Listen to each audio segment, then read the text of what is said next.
ડિરેક્ટરનું નામ આવે ને એટલે અ ફિલ્મ બાય આવું ઇંગ્લિશ ભાષામાં લખે છે લોકો. A film by Rohit Shetty, a film by Karan Johar, બરોબર આવું લખે છે.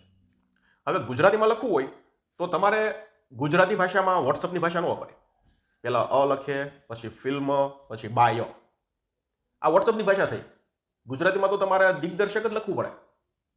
ઇંગ્લિશમાં માનો કે તમે લખો તો ચાલે, અ ફિલ્મ બાય, બરોબર. ગુજરાતીમાં તો દિગ્દર્શક લખો. ગુજરાતીમાં આ વોટ્સઅપની ભાષા નો સારી લાગે. કોણ છે આ બધું કરવાવાળા?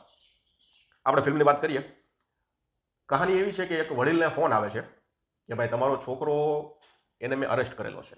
વિડીયો કોલ આવે છે. વિડીયો કોલ પોલીસવાળા તરફથી આવે છે. પોલીસવાળાએ વડીલને એવું કહે છે કે તમારા છોકરા પાસે 2 કિલો ડ્રગ્સ હતો એટલે અમે એને અરેસ્ટ કર્યો છે. જો તમારે કોર્ટ કેસના ધક્કા ન ખાવા હોય અને બધું અત્યારે પતાવવું હોય તો 10 લાખ રૂપિયા આપી દો એટલે તમારો છોકરો છૂટો. અને એ વડીલ છે એ 10 લાખ રૂપિયા આપી દે છે. હવે આગળની જે કહાની છે એ શરૂ થાય છે. મેકર્સે અહીંયા આપણને મેસેજ આપવા માટે ફિલ્મ બનાવી છે. એક સરસ મેસેજ આપ્યો છે. એ લોકોએ આપણને શીખવાડ્યું છે કે ડિજિટલ અરેસ્ટ એટલે શું, એ કેવી રીતે થાય છે અને એના પરિણામો કેવા આવે છે. સ્કેમના પરિણામો બધે સરખા જ હોય. એ ડિજિટલ અરેસ્ટ હોય કે પછી લિંક મોકલીને પછી કરેલો સ્કેમ હોય કે પછી એના સિવાય કોઈ પણ સ્કેમ હોય, એના પરિણામો સરખા જ હોય. કેવી રીતે થાય છે અને કોણ કરે છે આ વસ્તુ મહત્વની છે. ડિજિટલ અરેસ્ટમાં ટાર્ગેટ લગભગ વડીલો જ હોય છે. કારણ કે એ કેવું કે એની ઉંમર થઈ ગઈ હોય એટલે એ તરત ડરી જાય, ઇમોશનલી થઈ જાય અને વધારે પડતું કાંઈ ડિજિટલ નોલેજ ના હોય એટલે એ લોકો વધારે ડિજિટલી ના વિચારી શકે. યુવાનો આના શિકાર ઓછા બને છે. હવે વાત એમ છે કે અહીંયા એક જે સ્કેમની જે આખી બતાવવામાં આવી છે કે ડિજિટલ અરેસ્ટ કેવી રીતે થાય છે, પછી સ્કેમર કઈ રીતે ડિજિટલ અરેસ્ટ કરે છે, એ લોકો કઈ રીતે જેને ડિજિટલ અરેસ્ટ કરવો છે એની માહિતી એ લોકો કેટલા સમયથી કેવી રીતે ક્યાં ક્યાં એકઠી કરે છે, બધું એની પ્રોસેસ પૂરી થાય પછી એ વિડીયો કોલ કરે છે. એટલે અહીંયા ખૂબ સરસ રીતે આખું બતાવવામાં આવ્યું છે. ફિલ્મ ક્લાઇમેક્સમાં જાય છે ને ત્યારે જે તમે કર્યું ને એ નહોતું કરવાનું. તમે અહીંયા એવું બતાવી દીધું કે આ એક પર્સનલ રિવેન્જ ડ્રામા હતો. આ ક્યાં કરવાનું હતું? તમને ખબર જ છે કે જો લિંક મોકલી અને પૈસા ઉપાડવામાં આવે અને એ પૈસા જ્યારે તમે ઓટીપી આપો એટલે તમારા અકાઉન્ટમાંથી ફટ દઈને પૈસા ગાયબ થાય. એટલે પૈસા સીધા જ ક્યાં તો ક્રિપ્ટોકરન્સીમાં ટ્રાન્સફર થઈને ઇન્ટરનેશનલ વયા જાય, ક્યાં તો પછી એની કોઈ બીજી કન્વર્ટ થઈને બીજે વયા જાય. આપણે બધાને ખબર છે કે જે ડિજિટલ સ્કેમ થાય છે, બરોબર, એમાં જે પૈસા આપણા જાય છે એનું લગભગ 90% નેટવર્ક ઇન્ટરનેશનલ હોય છે. તો અહીંયા તમારે ક્લાઇમેક્સમાં એ જ બતાવવાનું હતું કે ભાઈ આ આખું ઇન્ટરનેશનલી ચાલે છે. વડીલોને તમારે એ સમજાવવાનું કે જો કાકા, તમે તમારી ભૂલથી ડિજિટલ અરેસ્ટ થશો અને તમારી ભૂલથી તમે પૈસા આપશો તો એ તમારા પૈસા દુબઈ વયા જશે, બેંગકોક વયા જશે, થાઈલેન્ડ વયા જશે, પાકિસ્તાન વયા જશે. એટલે વડીલોને તમારે એ સમજાવવાનું હતું કાકા તમે ધ્યાન રાખજો, ડિજિટલ અરેસ્ટ તમે શિકાર બનશો, તમે પૈસા ટ્રાન્સફર કરશો ભાવનાત્મક થઈને, તો પછી તમારા પૈસા તમારા હાથમાં નહીં જ આવે. એટલે તમારે ધ્યાન રાખવાનું છે.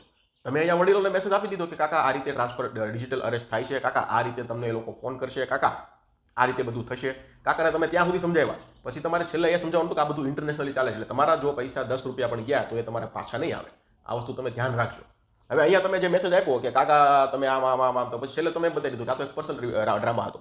તો હવે તમે જેને મેસેજ આપ્યો એ બધા એવું વિચારશે કે આ તો કોકનું કંઈક જમીનનું માથાકૂટ હતી એટલા માટે આ બધું છે, બાકી થોડું આવું થાય. એટલે તમે અડધે સુધી મેસેજ આપવામાં સફળ થયા પણ છેલ્લે પાછું બધું સમેટી લીધું. આ વસ્તુ નથી કરવાની. જે હકીકત છે એ વસ્તુ બતાવવાની હતી. આ બધું ઇન્ટરનેશનલી ચાલે છે. એકવાર તમારા 10 રૂપિયા પણ આમાં ગયા એટલે એ પછી પાછા નહીં આવે, એને ભૂલી જજો. એટલે તમે સતર્ક રહેજો. આવો મેસેજ તમારા વડીલોને આપવાનો હતો પણ તમે કંઈક બીજો જ આપી દીધો. ફિલ્મ સરસ ચાલે છે. ફિલ્મનો સ્ક્રીન પ્લે સરસ છે.